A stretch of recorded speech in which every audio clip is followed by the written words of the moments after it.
In this first video, I will show you a sequence of poses that are going to help you to realign your spine and make yourself feel better. We're going to start off. Kim will be doing the full expression of the pose, and Teresa will be modifying in the chair. So you can either set up nice and tall in a straight back chair, or you can lay down on the floor with your knees bent. Maybe you just take a few moments to close your eyes and start to center yourself. Notice any thoughts that might be there. Notice how your breathing is. So take a deep inhale through your nose. Maybe you exhale out through your mouth. Beautiful. So we're going to look for 3 areas of the body that want to make either contact with the floor, a straight back chair, or even the wall if you needed to move to a wall. We're going to look for the sacrum, which was not the lower back vertebrae and not the flesh of your bottom, but the area right between. Then your shoulder blades or your scapula, which are behind the back. We want to try to get those flush to the floor. And then also the ridge of the skull. So imagine drawing your ears back over the shoulders, stacking the shoulders in line with the hips. Now we're going to try to improve our breathing. So taking some deep breaths in through the nose and out through the nose.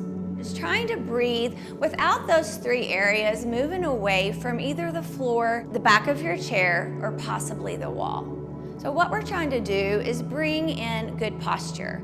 So when we can move better, we breathe better, and vice versa. So just working to bring the breath into the back of the body, not just letting the belly balloon up towards the ceiling. Then you're going to try to envision the pelvis as a clock. The belly button will be 12 o'clock, and the pubic bone will be 6 o'clock. Without using the strength of your legs or your spine, you're going to try to tilt the pelvis back and forth between 12 o'clock and 6 o'clock. These might sound like really subtle movements, but think micro movement for macro function. So you might feel the muscles around the pelvis start to stretch, the fascia, the connective tissue as well. After you've done this a few times, you could do it 5 times or you could do it 20 times, just maybe until you feel challenged. We'll bring the pelvis back to neutral and then envision these bony landmarks, the ASIS points, as 3 o'clock and 9 o'clock. And then we're going to try to rock from 3 to 9. So a few deep breaths, just trying to move from one hip to the other. Let's come back to the center, so feeling really heavy in the sacrum. Now we're going to try to move in a clockwise direction. Again, trying not to move the spine, just trying to move the deep muscles that are supporting the pelvis. Come back to center, and then we're going to try to reverse that. So we're going to go counterclockwise. You'll move from 12 to 9 to 6, and then back to 3. So I want you to keep doing that. As you're here, you're always paying attention to the breath. And you might find that one direction is easier than the other. That's perfectly normal. You'll come back to the center, feeling really balanced. Feel the natural curve of the lower back. Setting up nice and tall. Ears are still stacked over the shoulders, and shoulders are stacked over the hips. And then taking the hands towards the floor to support yourself, we're going to scoop the tailbone up into the air, coming up into a low bridge. On the chair, Teresa's going to lift up with her hands on the chair, but we're here to warm up our glute muscles, which are a huge mover of the body. Now you can stay still, or you can start to pulse the pelvis up and down. But notice that nothing changed in the neck. We're still nice and strong through the back of the neck. And you can come down soon as you feel challenged again. So let's lift up if possible. And then take your right arm up in the air. We're going to draw those fingers back to open up the tissues of the hand. You notice Teresa came back to a seat, and she's doing the same thing that Kim is doing, but just in that chair. Open up that palm. Don't forget about your thumb. We want to give that thumb some love as well. And then you'll just switch your hands when you're ready. Maybe you take a deep inhale through the nose and you exhale out through the mouth. Let's take those arms down once you're done, and you'll lower the spine segmentally back to the floor, or you'll set up nice and tall, just going back to the breath. Kim's gonna hug her knees into the chest and take a moment there. Teresa can just forward fold over your legs and just kind of let the spine round. Let's take a deep inhale through the nose. Exhale out through the mouth.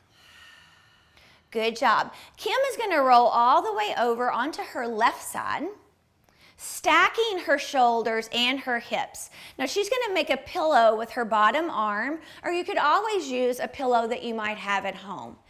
Teresa will come up, setting up nice and tall in the chair, and she's going to take her right hand to her left knee, anchor herself there. Maybe the left hand comes to the chair, but setting up nice and tall for a supine twist.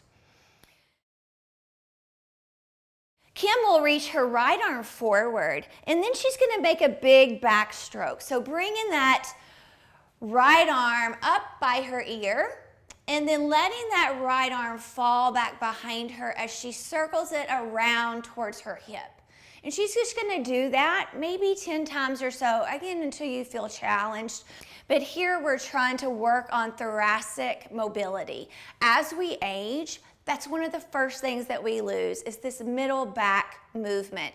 Think of when you're reaching for something out of the back seat of your vehicle, or maybe you have a golf swing.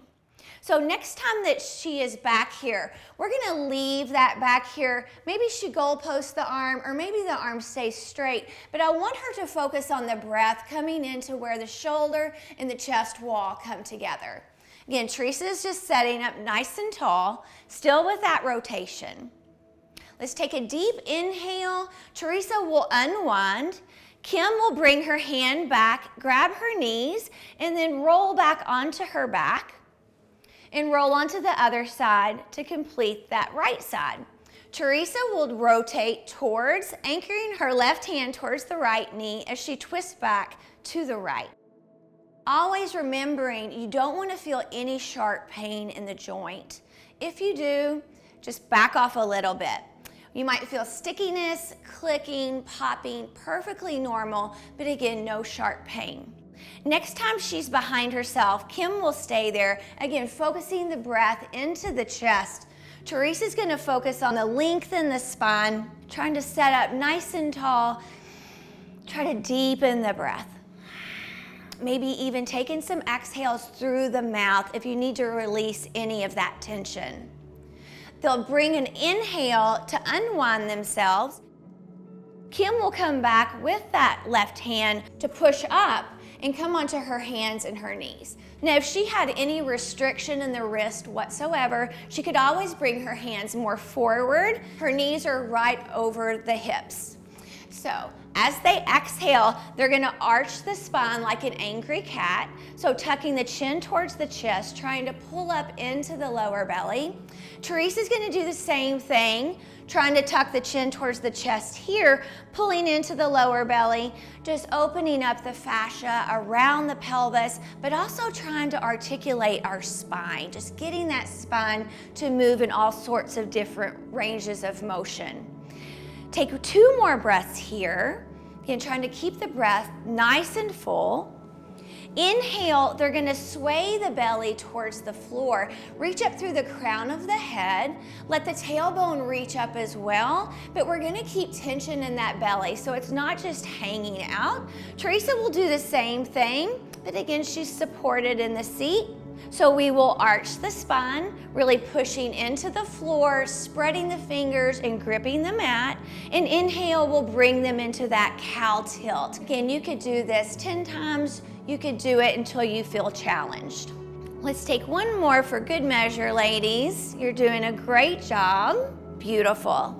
Next exhale, I'm gonna have Kim take her bottom back towards her heels, stretch her arms straight out in front of her into what we call child's pose or balasana. It's a great place to come if you feel tired, but also know that it can be hard on knees and ankles. So if you needed to, you could be seated in your chair and let your spine round over your thighs. Same thing, just a different way of doing it.